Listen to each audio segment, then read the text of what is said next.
السلام علیکم ورحمۃ اللہ وبرکاتہ۔ بسم اللہ الرحمن الرحیم۔ کتاب دعوت الامیر کی اگلی قسط میں خوش آمدید۔ آج ہم صفحہ نمبر 208 سے شروع کریں گے۔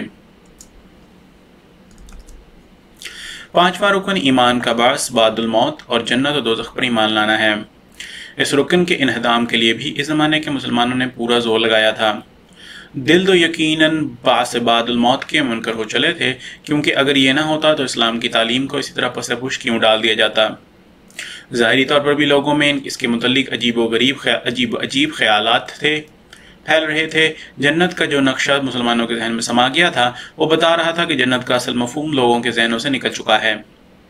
جنت اب کیا چیز رہ گئی تھی؟ اس ایک عیش و عشرت کا مقام۔ گویا اس دنیا میں انسان کی پیدائش صرف اس غرض کے لیے تھی کہ وہ ایسی جگہ پر جا بسے جہاں ہر طرح کے کھانے پینے کی اشیاء ہوں اور عورتیں ہوں اور ان کی صحبت ہو۔ جب یہ حاصل ہو گیا تو سب کچھ حاصل ہو گیا۔ حالانکہ اللہ تعالیٰ نے قرآن کریم میں فرماتا ہے کہ انسان کی پیدائش کی اصل غرض یہ ہے کہ لیعبدون، آیت سورہ الذاریات آیت 57، اس لیے کہ وہ میری عبادت کرے، یعنی ایسی صورت اختیار کرے کہ میری صفات کو اپنے اندر نقش کر لے، کیونکہ عبودیت کے معنی تذلل اور دوسری شے کے نقش کو قبول کر لینے کے ہوتے ہیں۔ بس یہ خیال کرنا کہ انسان 50-60 سال تک تو اس کام کو کرے گا جس کے لیے پیدا کیا گیا تھا، اور بعد میں ایک نہ ختم ہونے والا وقت کو کھانے پینے اور عیش و عشرت میں بسر کرے گا، جو حد درجے کی نادانی تھی۔ اسی طرح دوزخ کے متعلق خیال کیا جاتا تھا کہ اس میں اللہ تعالیٰ کفار کو ایک نہ ختم ہونے والے عذاب کے لیے ڈال دے گا اور ایک سخت حاکم کی طرح پھر کبھی ان پر رحم نہ کرے گا۔ حضرت اقدس علیہ السلام نے ان خیالات کو بھی رد کیا اور دلائل اور معجزات سے بعد الموت پر ایمان کو لوگوں کے دلوں میں قائم کیا،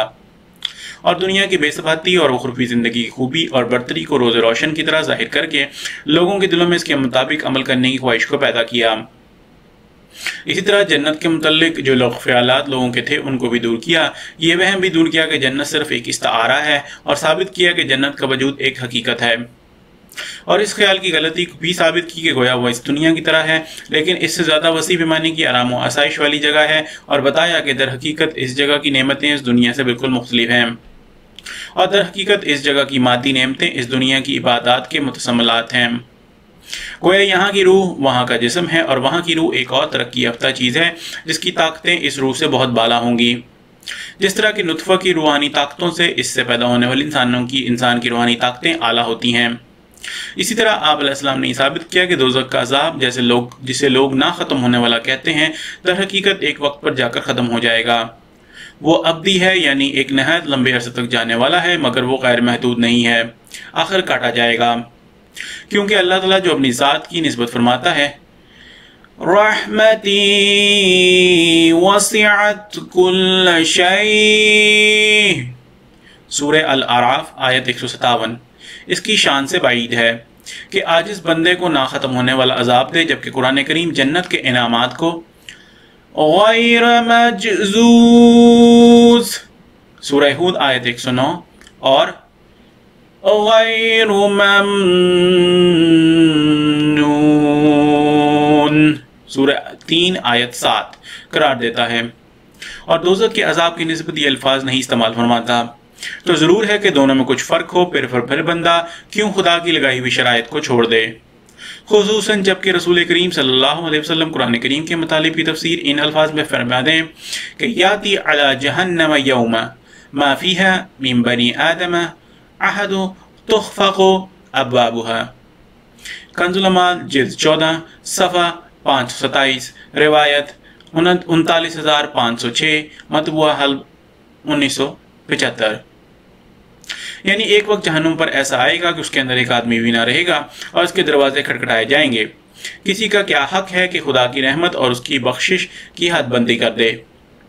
ان ارکان ایمان کے علاوہ عملی حصے میں بھی بہت بڑی تبدیلیاں پیدا ہو گئی تھیں۔ بعض لوگوں نے اباحت پر زور دے رکھا تھا، ان کا یہ عقیدہ ہو رہا تھا کہ لا الہ الا اللہ محمد رسول اللہ آدمی کہہ دے، پھر جو چاہے کرے۔ ان لوگوں کا یقین تھا کہ اگر ہم لوگ گناہ نہ کریں گے تو رسول اللہ صلی اللہ علیہ وسلم شفاعت کس کی کریں گے۔